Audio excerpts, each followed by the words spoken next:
कृष्णा, आप सभी को वैशाख मास के 11वें दिन की हार्दिक शुभकामनाएं। आइए आज हम 11वें अध्याय में पढ़ेंगे बरुथनी एकादशी की व्रत कथा। धर्मराज युधिष्ठिर बोले, हे भगवान, मैं आपको नमस्कार करता हूँ। आपने चैत मास के शुक्ल पक्ष की एकादशी अर्थात कामदा एकादशी के बारे में विस्तार पूर्वक बतलाया। अब आप कृपा करके वैशाख कृष्ण एकादशी का क्या नाम है तथा इसकी विधि एवं महात्म्य क्या है।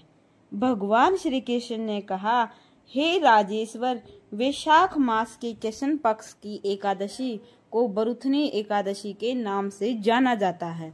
यह सौभाग्य देने वाली, सब पापों को नष्ट करने वाली तथा अंत में मोक्ष देने वाली है।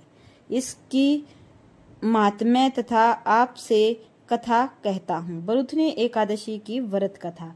प्राचीन काल में नर्मदा नदी के तट पर मानदाता नामक राजा राज्य करते थे। वह अत्यंत दानशील तथा तपस्वी थे।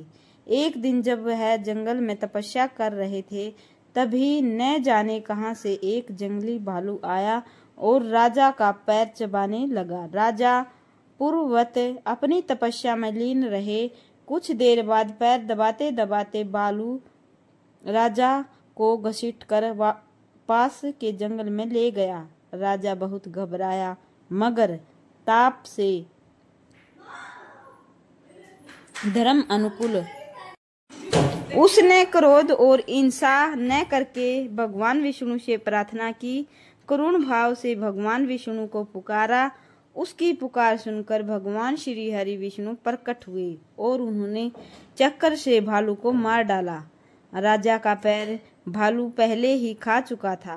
इससे राजा बहुत ही शोकाकुल हुए। उन्हें दुखी देखकर भगवान विष्णु बोले, हे वत्स, शोक मत करो। तुम मथुरा जाओ और बरुथनी एकादशी का व्रत रखकर मेरी वराह अवतार मूर्ति की पूजा करो। उसके प्रभाव से पुनः सुदृढ़ अंगों वाले हो जाओगे। इस भालू ने तुम्हें जो काटा है, यह तुम्हारे पूर्व जन्म का अपराध था। भगवान की आज्ञा मानकर राजा मानदाता ने मथुरा जाकर श्रद्धापूर्वक बरुथनी एकादशी का व्रत किया। इसके प्रभाव से राजा शीघ्र ही पुनः सुंदर और संपूर्ण अंगों वाला हो गया। इसी एकादशी के प्रभाव से राजा मानदाता स्वर्ग गए थे। जो भी व्यक्ति भय से पीड़ित है, उसे बरुथनी एकादशी का व्रत रखकर भगवान विष्णु का स्मरण करना चाहिए। इस व्रत को करने से समस्त पापों का नाश होता है और मोक्ष की प्राप्ति